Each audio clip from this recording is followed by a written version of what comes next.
Nathinandam, everyone.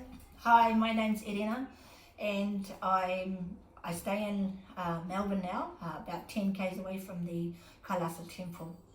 So I just want to share how my experience with Parashivoham 3 went. I attended the whole 21 days, and I just take you back to a little bit about myself and how I met Swamiji. So I met Swamiji in 2016 with my son and my daughter-in-law. We flew to Varanasi, and how we got there was a story and a half, because my son, who had been following Swamiji for quite a while, he said he was going over to an awakening to see a guru in Varanasi, and what went through my mind was, I think we need to come. And I told my husband, I need to go. I need to go and follow that kid and see what he's up to. You know, I don't know what he's getting himself into. So anyway, I put my intention in. We all put our intention in, and I got a call from Ma Yanatma, who turned around and said, Swamiji's going to give us a call.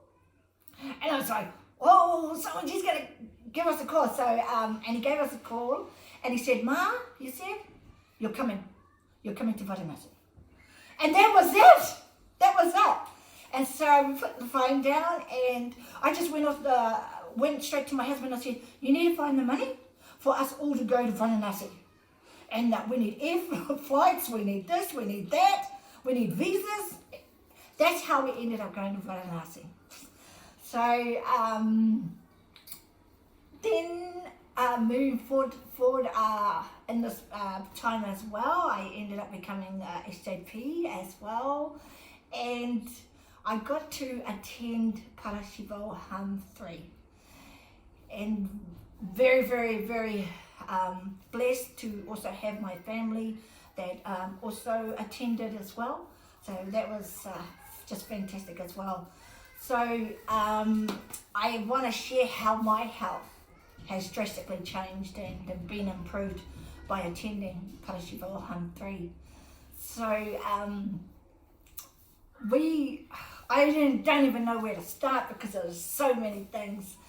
My health was during the program, we were asked to write down what we wanted. We could say anything, and what we wanted from sutra. And so we wrote our questions and we sent it in. And right at the end, there was one more question, and I thought, I'll write one more question. I said, can I please have my tailbone healed? So I sent that through, and then the program finished for the day. So I went home. I went to that room, and then I got up the next day, and I went and sat down. I think it was 1 o'clock in the morning, and I sat down and I thought, my tailbone, I can't feel my tailbone, there's no pain. And then I thought, it might be the soft chair. So I sit on the floor. So I sat on the floor. I go, oh my God. See, normally I can't sit like this. So I sat on the floor and still no pain. Right now, still no pain. 50 years I've had pain.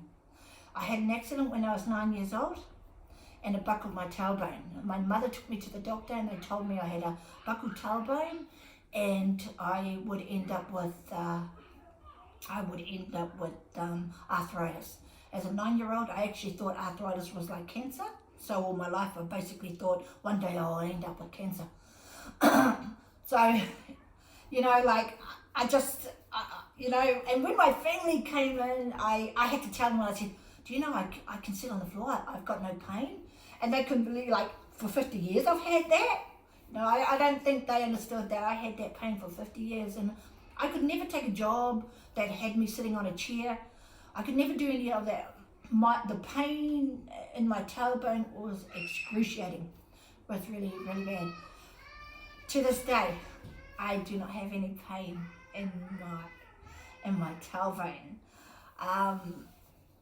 That just, oh my gosh. So moving on to the second amazing health issue in my life was my kidney. So for 26 years they diagnosed that I had kidney disease. I had ended up, when I was young, I ended up with a kidney disease, kidney infection. And as it got older, it deteriorated to me being 2 days away from being on dialysis, for going into an operation, putting a fistula into my arm, and gearing up for dialysis. I had reached, the lowest that you can, level 4, and I was right at the end of it, so they were saying, hey, you need to get a fistula. Swamiji, what more can I say? I mean, to this day, I attended that program. I got rid of all my medication. When I was told I had to have that operation, I was at what they call a GFR, where they measured the filtration rate of your blood, and I was at level 4 and 15. Well, what happened was I went not to 25, I went to 30. So I bypassed that, and they couldn't give me the operation. They could not operate on me because my kidney had improved. And I had said to a nurse at the time, and who rang me, and I said to her, does that ever happen? Have you ever said that to anybody? She said, no, I never said that to anybody. And I'm in Melbourne.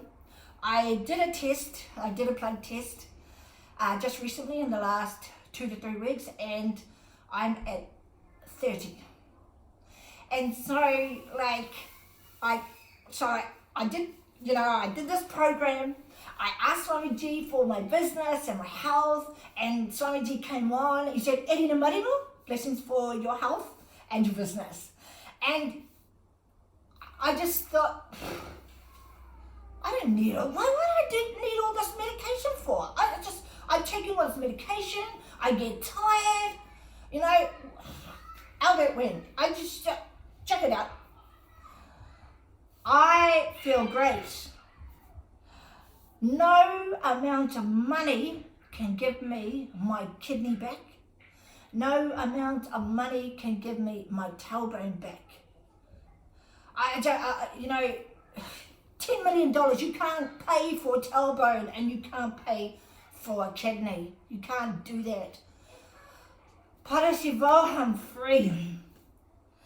The options to be able to come here. If I was to say to anybody about attend, whether it be 1 day, 10 days, 21 days, but attend, really attend. Sell your soul. Go out there and sell yourself, because you don't know what you're missing. 2 just amazing things in my life, and that's not all. I could talk forever. One of the biggest, another big thing that I had also was a big huge click, was in collective integrity. And when I became SJP, my guru vak was to do the rudram every night. So I did that every night. I listened to that or did that every night, and until Guru Purnima. And that happened. I became SJP by Guru Purnima. But I thought, yeah, that was great. Each night I'd go off and I'd learn to do I'd listen to the rudram.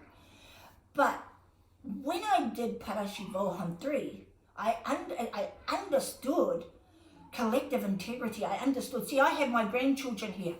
They do the rudram on their own. And I thought, hey,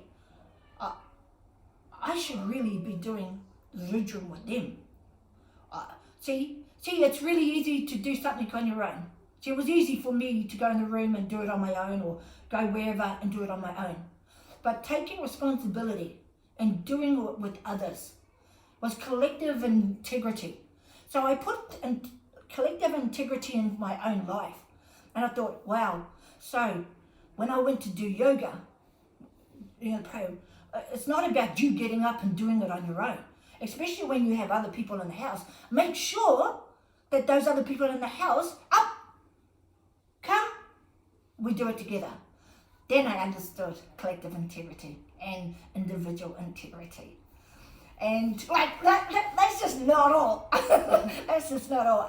Responsibility. Oh my God.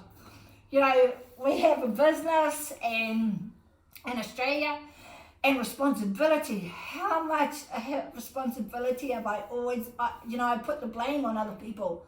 I blame other people for lots of stuff. I blame my husband. I blame my staff.